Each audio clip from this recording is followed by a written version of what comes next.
Good evening, everybody. Just a great day.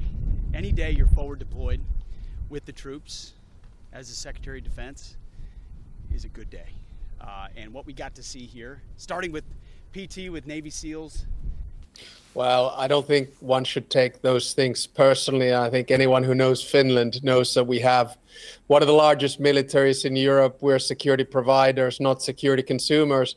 And in this specific case, we are actually involved in 3 different operations to secure the Suez Canal, 2 of them EU operations and 1 the coalition of willing. I look at it from an operational perspective, and I think the US operation was a raving success. We do this because we want to secure the freedom of navigation and free trade, and that's a good thing.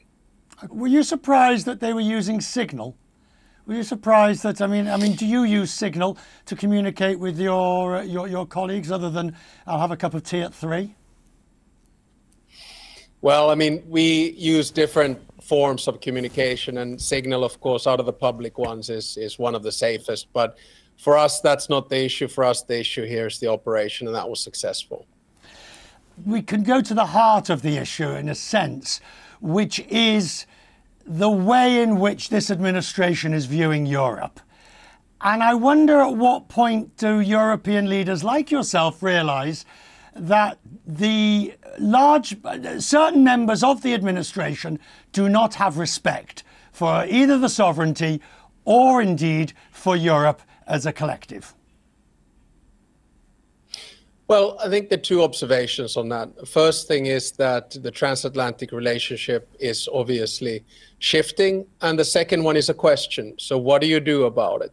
I think as president of Finland, there are at least 2 tracks that you deal with. One is a bilateral track, and you kind of ask the question, what can you do for America rather than what can America do for you? So a little bit of a reverse Kennedy. And there, you know, Finland has icebreakers. We have really good defense material and technology, among other things. And then the other track is, well, how do you make sure that America stays engaged in European and transatlantic security? And that you need to work on by making NATO as appealing as possible and making the alternative cost of staying out of NATO too high. And I think that's what the American administration is trying to do. And I think they're actually doing the right thing. Europeans do need to take more responsibility for their own defense and their own security.